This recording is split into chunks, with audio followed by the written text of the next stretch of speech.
டயட்டில் இருக்க எல்லாருக்குமே கிரேவிங்ஸ் வர்றது வந்து இயல்பான ஒரு விஷயம். அதை நம்ம எந்த அளவுக்கு வந்து ஹேண்டில் பண்ணுறோன்றதுல தான் இருக்குது. நம்ம எதுவுமே சாப்பிடாம ஹேண்டில் பண்ணுறோமா, இல்லை ஸ்மார்ட்டாக சாப்பிட்டே ஹேண்டில் பண்ணுறோமான்றதுல தான் இருக்குது. நான் வந்து சாப்பிட்டு தான் ஹேண்டில் பண்ணுவேன்.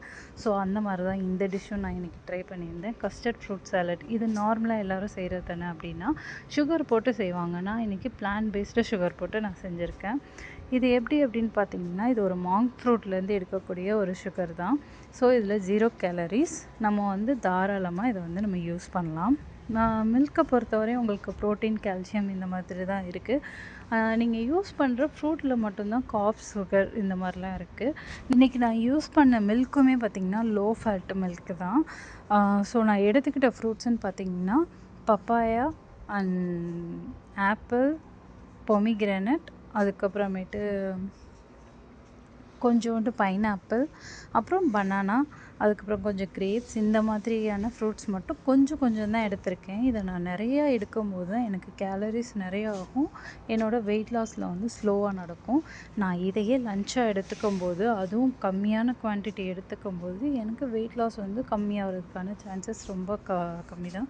ஸோ ஒரு நாளைக்கு நான் 200 to 300 கிராம் வரையும் கண்டிப்பாக குறைய வாய்ப்பு இருக்குது.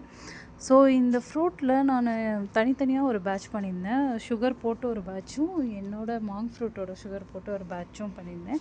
என் ஃபேமிலி மெம்பர்ஸ்க்கு பண்ணதை நான் டேஸ்ட் பண்ணி பார்த்தேன். இதையும் நான் ஒரு வாய் டேஸ்ட் பண்ணி பார்க்கும்போது ரெண்டுக்குமே வித்தியாசமே இல்லை. ஒரே மாதிரி டேஸ்ட்டில் தான் இருந்துச்சு. எனக்கு ஒரே ஆச்சரியமாக போயிடுச்சு. இன்னும் சொல்லப்போனால் இது ஒரு பயங்கர டேஸ்ட்டாக இருந்துச்சு. அவங்களுக்கு போடும்போது சப்ஜா சீடும், எனக்கு போடும்போது சியா சீடும் நான் ஆட் பண்ணிக்கிட்டேன். உங்களுக்கு வேணும்னா இதில் நட்ஸ் கூட நீங்கள் போட்டுக்கலாம். நட்ஸ்ன்னு பார்த்திங்கன்னா பாதாம் இந்த மாதிரி கூட போட்டு நீங்கள் வந்து என்ஜாய் பண்ணலாம். இதே மாதிரி நீங்களும் செஞ்சு பார்த்துட்டு எப்படி இருக்குன்னு சொல்லுங்கள். இந்த மாதிரி நம்மளோட சேனலில் டயட் சம்மந்தமான உங்களுக்கு ரெசிபி இனிமேல் வரும். அதே மாதிரி நம்ம போடுற டெய்லி வீடியோஸ் உங்களுக்கு வேணும் அப்படின்னா நீங்கள் சப்ஸ்கிரைப் பண்ணிக்கோங்க. அண்ட் இதை ஷேர் பண்ணுங்கள் அண்ட் ஒரு லைக் கொடுத்துருங்க. அண்ட் நாளைக்கு என்ன வெயிட் லாஸ்ன்றது நாளைக்கு வீடியோவில் பார்க்கலாம். கீப் வாட்சிங்.